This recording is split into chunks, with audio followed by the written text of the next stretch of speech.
కాంగ్రెస్ ప్రభుత్వం పవర్లోకి వచ్చే నెల మొదటి వారానికి 2 ఏళ్లు పూర్తవుతుంది. కొన్ని నామినేటెడ్ పదవుల్ని భర్తీ చేసినా ఇంకొన్ని ఖాళీగానే ఉన్నాయి. ఇక చాలా దేవాలయాలకు పాలక మండలం ఏర్పాటు చేయాల్సి ఉంది. ఈ దిశగా చర్యలు చేపట్టకపోవడం విమర్శలకు తావిస్తోంది.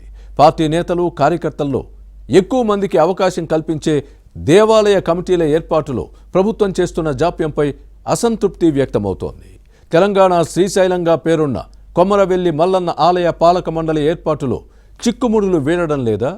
మరికొద్ది రోజుల్లోనే కళ్యాణోత్సవాలు ఉన్న కొత్త పాలక మండలి నియామకం ఊసేలేకపోవడానికి కారణమేంటి? ఆశావహులు ఎక్కువగా ఉండడం సమస్యగా మారిందా? కమిటీ ఏర్పాటుకు నోటిఫికేషన్ జారీ చేసే ఆలోచన ప్రభుత్వానికి ఉందా లేదా? ఒకవేళ ఉంటే మల్లన్న చల్లని చూపు అమాత్యుల అండదండలు ఎవరికి దక్కనున్నాయి?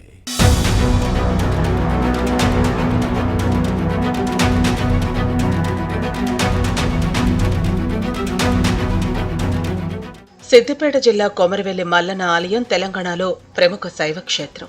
కోరి కొలిచేవారి కోరికలు తీర్చే కొంగు బంగారంగా ఈ దేవుణ్ణి భావిస్తారు. రాష్ట్ర నలుమూలల నుంచి నిత్యం వేలాది మంది భక్తులు మల్లన్నను దర్శించుకుని మొక్కులు తీర్చుకుని కానుకలు సమర్పించుకుంటారు. ఏటా సుమారు 22 కోట్ల ఆదాయం వస్తుంది. ఇంతటి ప్రాధాన్యత ఉన్న మల్లన్న ఆలయానికి 2 ఏళ్లుగా కాంగ్రెస్ పాలనలో చైర్మన్ లేకుండానే స్వామివారి బ్రహ్మోత్సవాలు జరిగాయి. ఉమ్మడి ఏపీలో జిల్లాలో రెడ్డి సామాజిక వర్గ నేతలే ఎక్కువగా చైర్మన్గా అవకాశాలు దక్కించుకున్నారు. తెలంగాణ ఏర్పాటు అనంతరం బీసీ కమ్యూనిటీకి చోటు దక్కింది. కాంగ్రెస్ ప్రభుత్వం ఏ సామాజిక వర్గానికి చైర్మన్గా అవకాశం కల్పిస్తారోనని చర్చ సాగుతోంది. గతేడాది 20 మందితో తాత్కాలిక కమిటీ ఏర్పాటు చేసి బ్రహ్మోత్సవాలు నిర్వహించారు. ఈ కమిటీ 2024 ఏప్రిల్ 8న ముగియటంతో రెగ్యులర్ కమిటీ నియామకం కోసం దేవాదాయ శాఖ నోటిఫికేషన్ జారీ చేసింది. కానీ పార్లమెంటు ఎన్నికల కోడ్ రావడంతో 2024 జూన్ 28 వరకు పాలక మండలి పదవుల కోసం దరఖాస్తుల స్వీకరణ పొడిగిస్తూ ఉత్తర్వులు జారీ చేసింది. ఏకంగా 82 మంది ఆశావహులు దరఖాస్తు చేసుకోగా డిసెంబర్ 7న చైర్మన్ లేకుండా 8 మందితో ఏడాది పాటు కొనసాగే పాలక మండలిని ఏర్పాటు చేసింది ప్రభుత్వం. సాధారణంగా రెగ్యులర్ పాలక మండలిలో ఆలయ ప్రధాన అర్చకుని కలుపుకొని 14 మందితో కమిటీని ఏర్పాటు చేయాలి. కానీ చైర్మన్ లేకుండా 8 మంది సభ్యులతో కూడిన పాలక మండలి ఏర్పాటు చేయటం గమనించదగ్గ విషయం.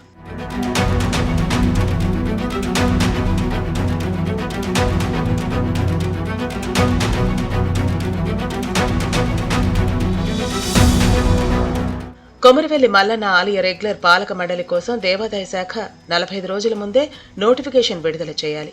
అనంతరం వివిధ సామాజిక వర్గాలకు చెందిన వారు దరఖాస్తు చేసుకోవటం, వారిపై విచారణ అనంతరం అర్హులైన వారితో నూతన కమిటీని ఏర్పాటు చేస్తారు.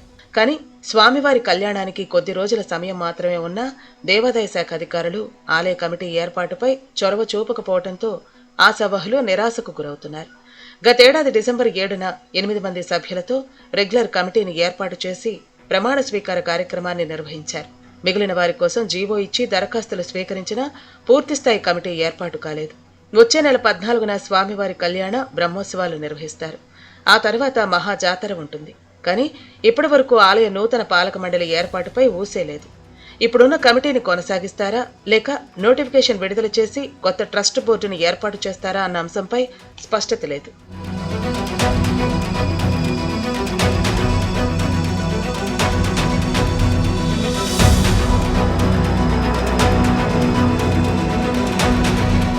మరోవైపు భక్తులు సమర్పించే కానుకలతో ఏటా కోట్లలో ఆదాయం వస్తున్నా సౌకర్యాలు మాత్రం శూన్యం. దీనిపై కొమరవెల్లి మల్లన్న భక్తులు ఆగ్రహం వ్యక్తం చేస్తున్నారు. ఆలయ అభివృద్ధి పనులు పూర్తి కావాలన్నా, భక్తులకు సౌకర్యాలు కల్పించాలన్నా పాలక మండలి అవసరం ఎంతైనా ఉంది.